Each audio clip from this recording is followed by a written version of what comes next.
Did you know the average American checks their phone 344 times a day?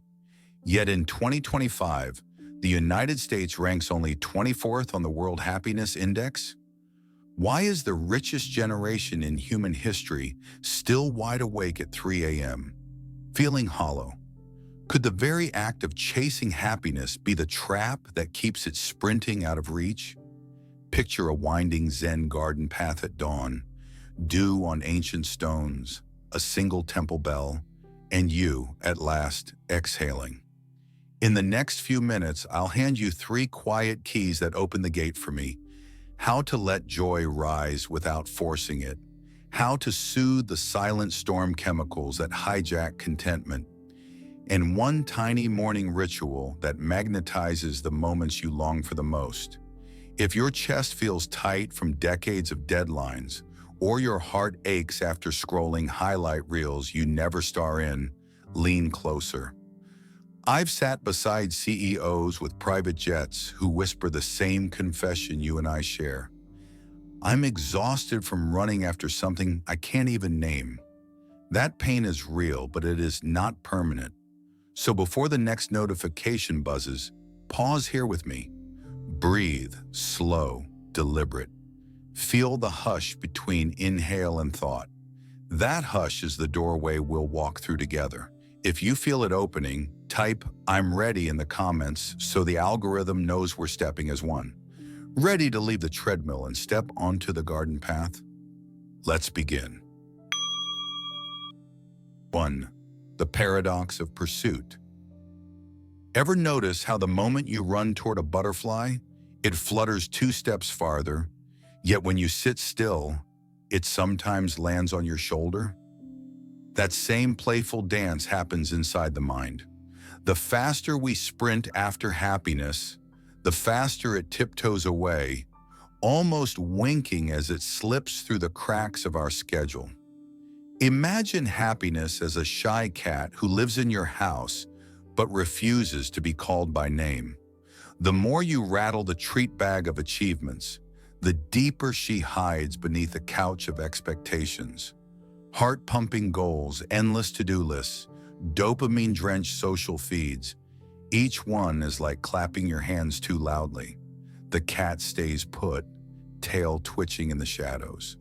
Here's the twist. Every chase signal we send, need this, must have that, one more promotion, activates a built-in alarm system designed millennia ago for survival.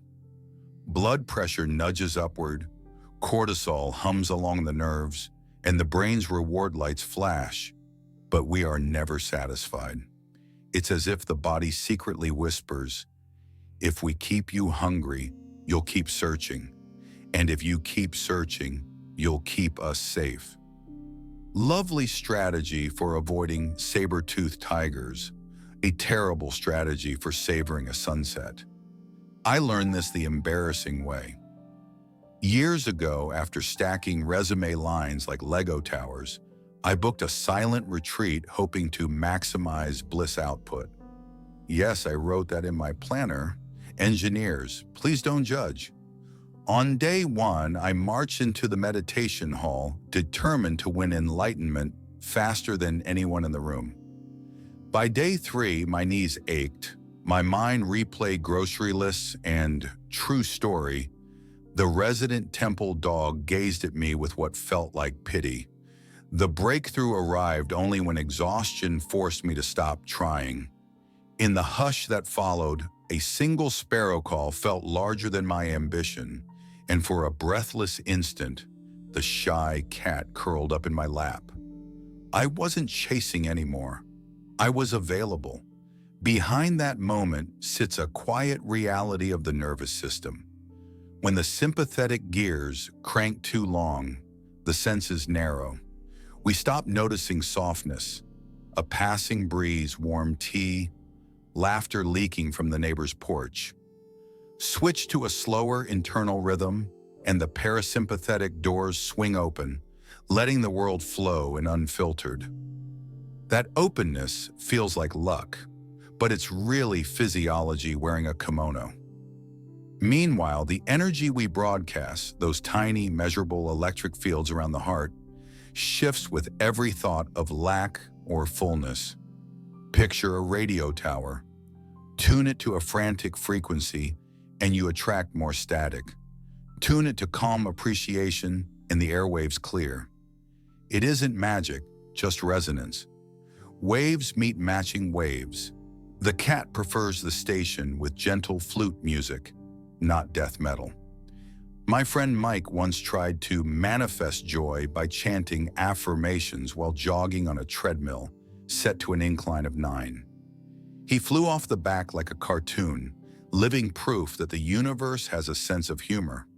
Morale: you can't sprint your way into serenity unless your definition of bliss includes ice packs and a bruised ego. Now let's tug on a different thread. In Zen, there's an old koan. Two monks watch a flag flapping. One says, "The flag moves." The other says, "The wind moves." The master says, "Mind moves." The chase is mind in motion. Convinced salvation lives one purchase, one like, 1 mile ahead. Stand still, and both flag and wind reveal themselves without commentary. My opinion? That single realization is worth more than the latest smartwatch telling you your stress score, especially when the watch is stressed. Still, I don't propose we abandon ambition and grow moss. The purpose is a fine flame when tended, a wildfire when unchecked. The trick is to hold goals lightly with what Zen calls effortless effort. Picture balancing a feather on your palm.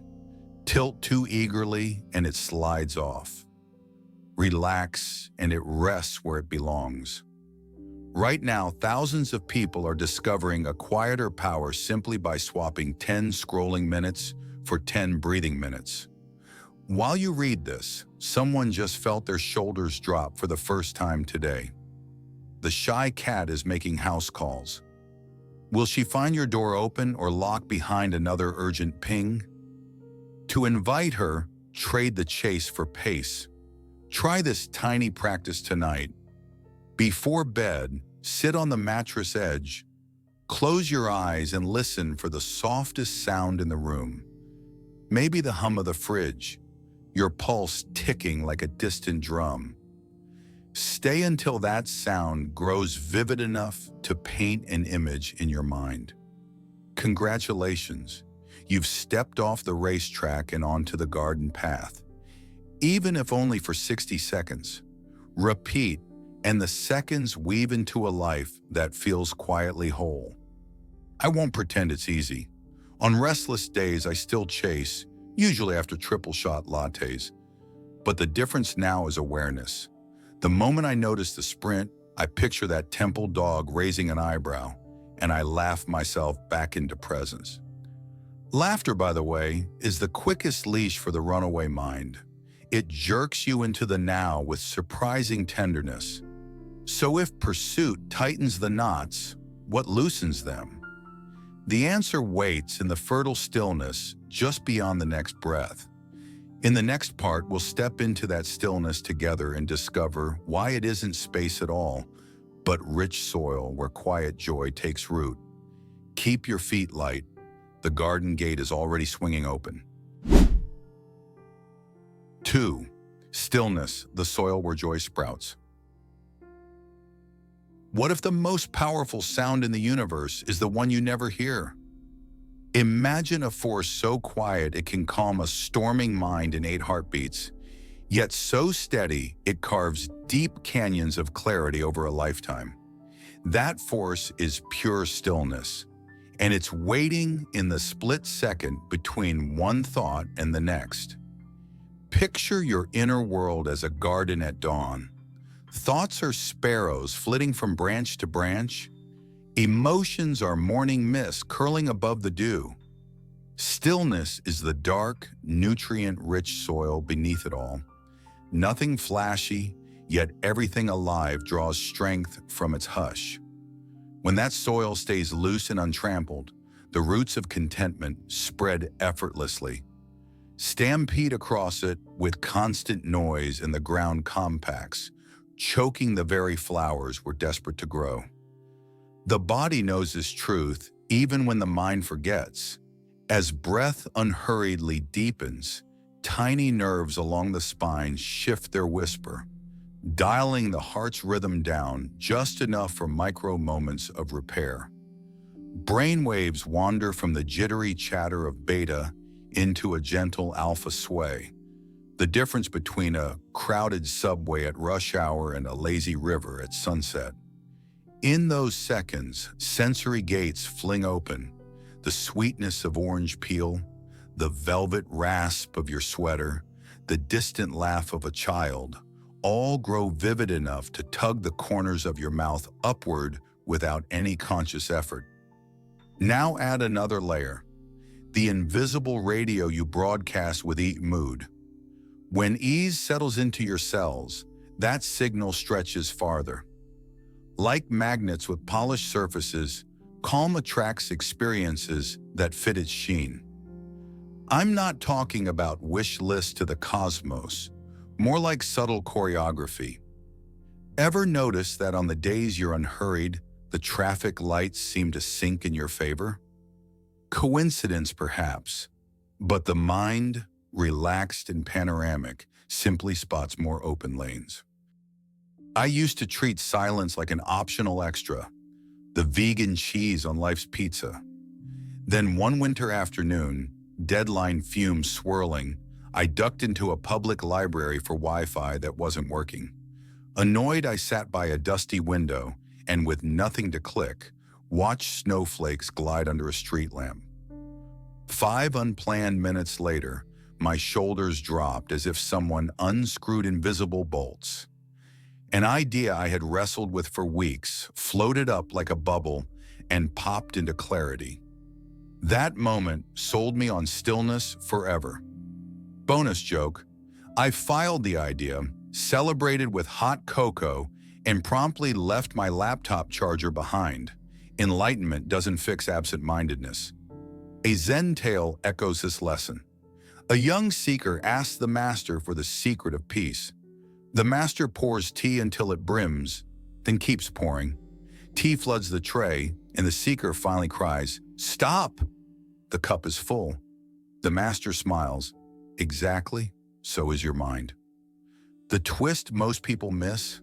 An empty cup isn't useless. It's ready. Stillness isn't blank space. It's capacity. When the cup is clear, it can taste rainwater, jasmine, or the finest oolong without residue from yesterday's brew.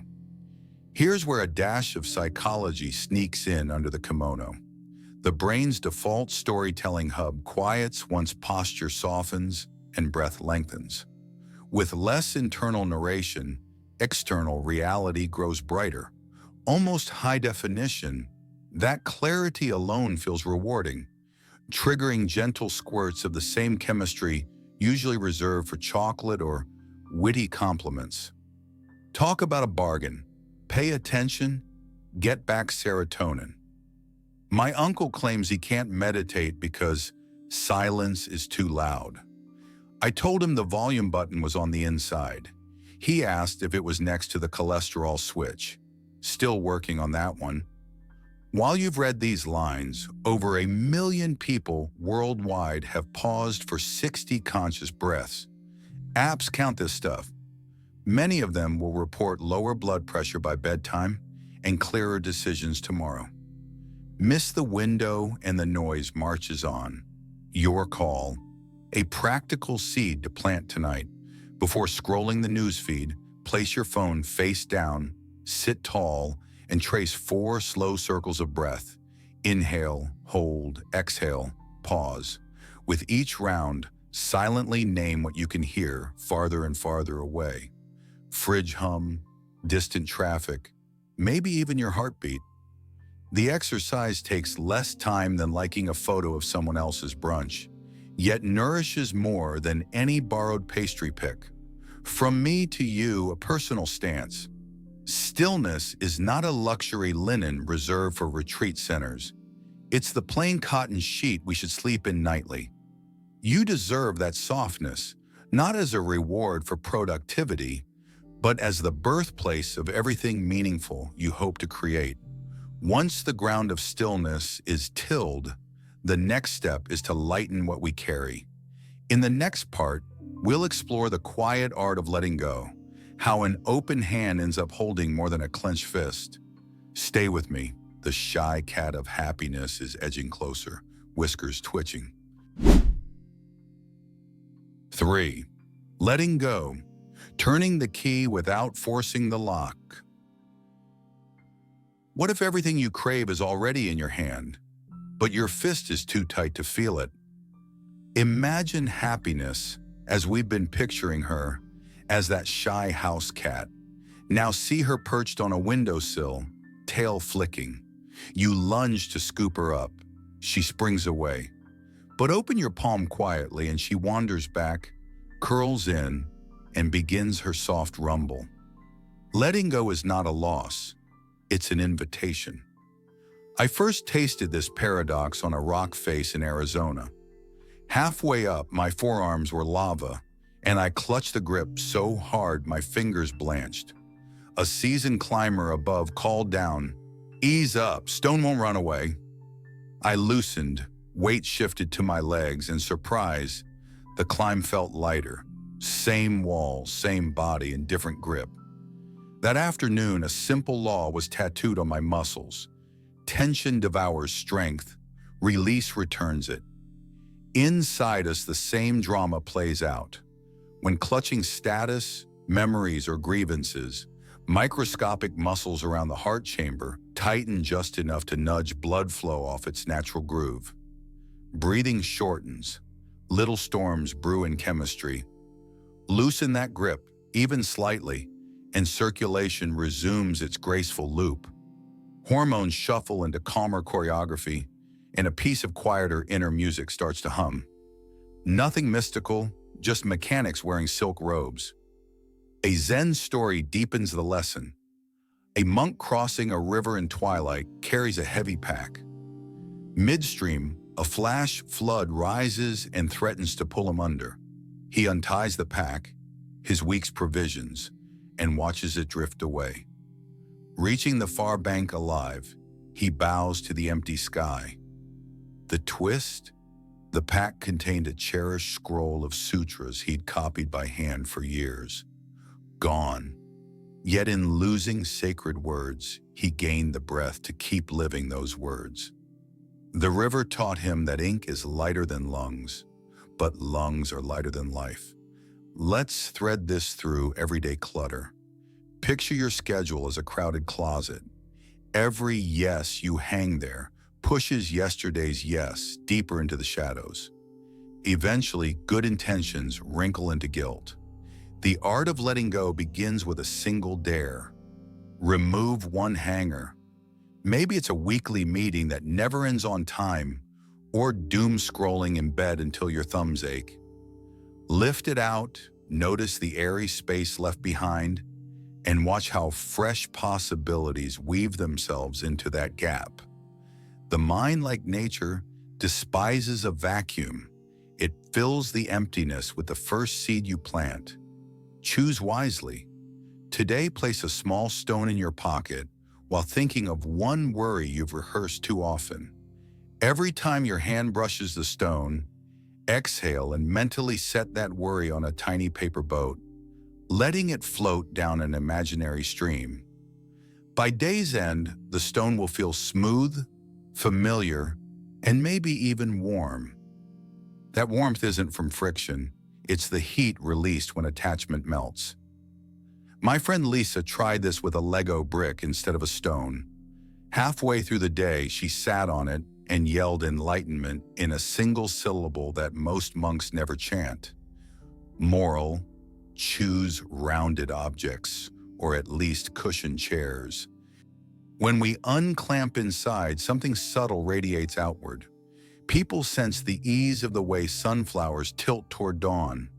Opportunities drift your way not because the universe is a vending machine, but because relaxed perception spots openings that frantic eyes miss. Doors that were always ajar suddenly look inviting. Coincidences, meeting an old mentor, stumbling onto the perfect article, occur more often, though in truth they were already passing by. You just stepped out of your path long enough to see them. I once let go of caffeine for a week, hoping for monk-like serenity. On day 2, I was less Buddha and more grumpy sea otter. Yet by day 5, morning fog cleared faster than espresso ever promised. The cup I released returned with a clearer focus. And yes, I still flirt with cappuccinos, but now our relationship has space to breathe. Think healthy dating, not a hostage situation. Letting go is not a passive shrug. It's an elegant form of courage. It says, I trust the river of life to carry me farther than my paddling panic. You're not giving up agency. You're pruning dead branches so living ones can fruit. Anyone who's trimmed a garden knows the sweetest figs grow where sunlight finally reaches. While you listen, thousands are loosening their invisible knots, closing laptops at 9 p.m., deleting old photos that sting, and forgiving a debt of overdue apologies. By sunrise, someone will wake lighter, and their first smile will ripple to strangers in a coffee line. That ripple could include you if you choose a single release tonight. Ever seen a raccoon grab a shiny coin and refuse to let go even when its paw can't exit the jar? We're that raccoon. The coin is our self-image in fluorescent lighting. Good news, raccoons get smarter after a few stuck paws. We can too. A tiny practice to seed right now. Stretch your hands out, palms up. Slowly close them, noting the tension in the forearms, shoulders, and jaw. Now unclench. Feel the absence of strain, subtle yet expansive. Each time your day tightens, repeat. Muscles teach the mind by example. With the hands open and the soil of stillness beneath our feet, the next natural move is outward, sharing the quiet wealth we've uncovered. In the next part, we'll see how a single act of gentle generosity multiplies joy in directions no spreadsheet could track. The shy cat is circling your ankles now. Offer her kindness and watch what happens. 4. Compassionate action. Happiness shared, happiness multiplied. Do you remember the last time a stranger's simple smile rewired your whole afternoon? And how your mood quietly lifted, no subscription required? Picture happiness, our shy house cat, stepping across the room. She chooses the warmest patch of sunlight and curls there without coaxing. Each act of kindness you offer is another bright square on the floor. The more you create, the bolder she becomes. That glow begins inside the body the instant goodwill forms. Hold a cafe door, send a sincere compliment, share half a sandwich. Tiny messenger molecules roll through blood vessels. Muscles loosen, and the heart drifts into an easy rhythm as reliable as a lullaby. Around your chest, a gentle electrical hum widens, and nearby people often match that ease without realizing why. It feels like telepathy, but it's simply biology dancing in open space. Here's an unexpected twist. The giver benefits even before the recipient registers what happened. Intention alone flips an inner switch, lighting reward circuits that usually wait for chocolate or applause. Generosity pays in advance. Delivery is just a bonus. A quick story. Years ago, racing through Chicago's O'Hare with a mind full of deadlines, I noticed an elderly woman wrestling a suitcase almost her size. Something silent nudged me. I lifted the bag onto the shuttle rack for her. She clutched my wrist and whispered, "You remind me of my son." And tears shimmered where fatigue had been. My flight was still late. The gate pretzel still tasted like salted cardboard. Yet the entire terminal suddenly felt sacred. Happiness had padded over and curled around two strangers who would probably never meet again. Beyond heartwarming moments, generous attention reshapes personal narrative. When you frame your days around what can I offer instead of what am I missing, the mind stops scraping for scarcity and starts scanning for possibilities. That new lens widens awareness, so open doors that were always there finally come into view. It isn't magic, just perception stretching to fit a larger horizon. A splash of humor keeps the soil loose. A neighbor once swore her electricity bill dropped the month she volunteered at the food bank. Whether coincidence or cosmic rebate, the grin on her face lit the living room brighter than any halogen bulb. And somewhere in Portland, an ambitious baker decided to surprise the block with cookies, but swapped sugar for salt. Residents practiced real-time mindfulness, chewing very, very slowly, before erupting into laughter that echoed down the street. Lesson: intention sweetens even savory disasters. Kindness also sets subtle currents in motion. Offer a moment of genuine praise, and a day later, an unexpected solution to an old problem may arrive by email. Skeptics call it chance. Repeat the pattern often enough, and coincidence starts to look curiously dependable. Waves spread where they are cast. A classic Zen image captures this softly. A candle lighting another loses nothing, yet the room brightens twice as fast. In monasteries, novices learn that sweeping fallen petals isn't busy work, it is service to the unseen. Each stroke of the broom tells passing pilgrims, "You are welcome here." The courtyard feels larger because hearts are lighter. From where I stand, choosing generosity is quietly rebellious in a culture that sells more as the cure-all. It flips the script, turning consumers into creators and spectators into participants. Each small mercy says, "Connection isn't a product, it's my birthright." And nobody can upsell you on something you already own. Ready for an experiment? Within the next hour, send a 2-sentence note of thanks to someone who wouldn't expect it. Don't edit for eloquence. Sincerity outshines style every time. Notice how your breath shifts while typing. There's a tiny interior exhale the instant you hit send, the sound of an inner door sliding open. If hesitation creeps in, remember, right now, thousands of people are offering micro acts of help. Drivers letting others merge. Teenagers teaching grandparents emoji etiquette. Diners tipping a little extra just because. These ripples are already moving through the day. Stepping in sooner simply lets you surf farther along the current. Each gracious deed lays another sun patch on the floor.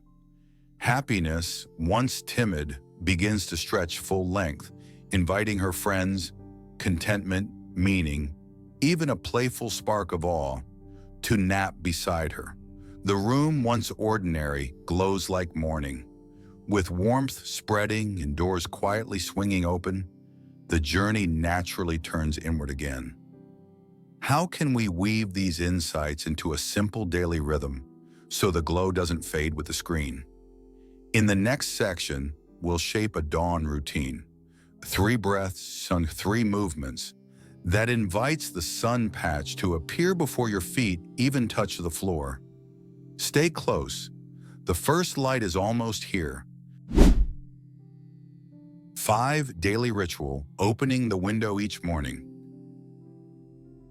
What if the very first 60 seconds of your day decide whether happiness purrs on your lap or prowls just out of reach? Envision sunrise as a gentle house guest who knocks only once. Open the window and she fills the room with gold. Ignore her and she slips next door. A morning ritual is simply turning the handle in time. Below is a 3-step pattern: breath, gratitude, mindful motion, that lays a warm patch of light large enough for our shy cat to settle long before emails start pawing at the door. Step 1. Breathe the room awake. Pull in air through the nose for a count of 4, hold for 4, and release for 6. Slowing the exhale tilts the heart's metronome towards steadier beats, nudging tiny chemical couriers to swap adrenaline for a calmer script. Meanwhile, the mind, briefly without agenda, widens its lens. What felt like a to-do list can now look like raw clay, still shapeless, full of possibilities. Twist. Many folks think deep breathing steals time. In practice, it gives back minutes otherwise lost to scatterbrain wandering. One commuter told me his pre-trained breaths trimmed morning chaos so well that he reached the station early enough to savor the smell of bakery bread instead of sprinting past it. He calls this finding secret pockets in the clock. Step 2, name one quiet thank you. With eyes still soft, let a single object in sight receive gratitude. The lamp that stood sentry all night, the sheets still warm from sleep, even the stubborn alarm whose beep turned you toward this practice. Gratitude acts like sunlight on chlorophyll, sparking a fresh pulse of energy from the same old furniture. Internally, reward pathways bloom. Externally, shoulders ease, and the chest broadcasts a gentler wavelength that others pick up, often long before the conversation begins. A neighbor once thanked her toaster so sincerely that she claims it stopped burning edges for a week. Whether circuitry or coincidence, her morning toast now comes with a side of awe. Step 3, move, but only as far as joy goes. Stand, lift your arms overhead as if reaching for an invisible book titled Peace Volume 1. Next, lower your arms wide, palms forward, releasing any residue of sleep or worry. 2 slow circles of the spine finish the minute. This micro-flow floods joints with lubricating fluid, wakes proprioceptors, and whispers to the nervous system, we're safe, full throttle not required. The mind mirrors the body's arc, expansive up, receptive down, flexible through the middle.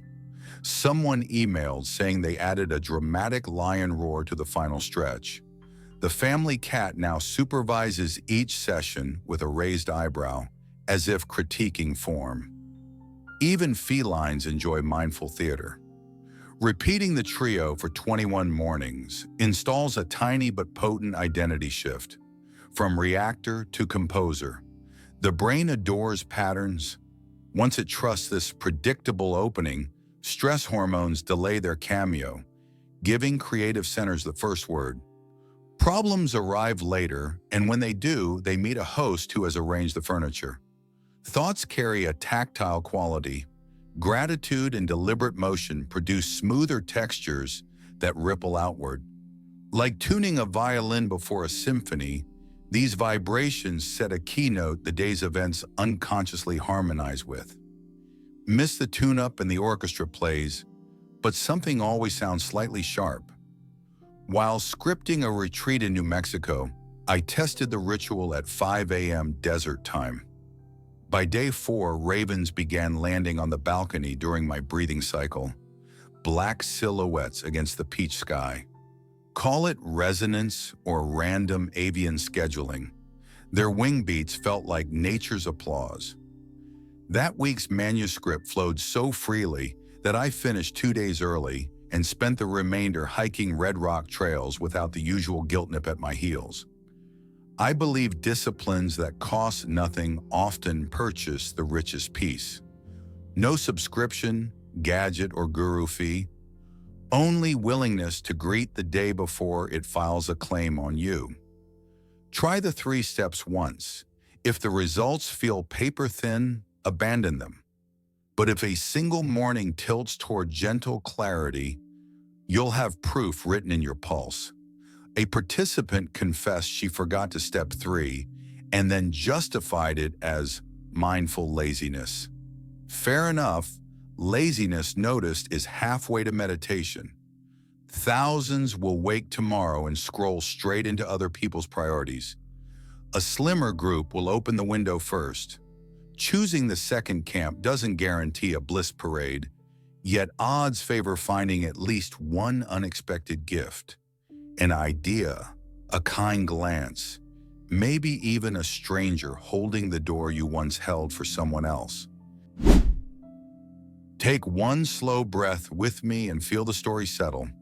We've learned that chasing happiness drives it away, while stillness turns soil rich enough for joy to root. We opened our grip and found our strength returned. We lit sun patches of kindness, so the shy cat of contentment dared to nap in plain sight. And we shaped a dawn ritual, breath, gratitude, gentle motion, that opens the window before the world wakes. Now the invitation is simple. Choose one seed from these teachings and plant it today. Maybe you'll pause before hitting the snooze button and let 4 quiet breaths paint the room gold. Maybe you'll hold the elevator door a heartbeat longer, feeling your pulse soften. Maybe you'll place a small stone in your pocket and let each touch remind you to unclench, to trust the river rather than out-paddle it. Notice what shifts, then share that shift. Your story might be the sun patch someone else is waiting for. If this video has laid a gentle warmth in your chest, lend that warmth a voice. Comment below with a single practice you'll try first: breath, gratitude, or kindness, so we can cheer one another forward. Subscribe and ring the bell if you'd like more quiet keys for a noisy world. And pass this along to a friend who's tired of running after shadows. Happiness is already nearby, ears twitching. Let's meet it together, one unhurried step at a time.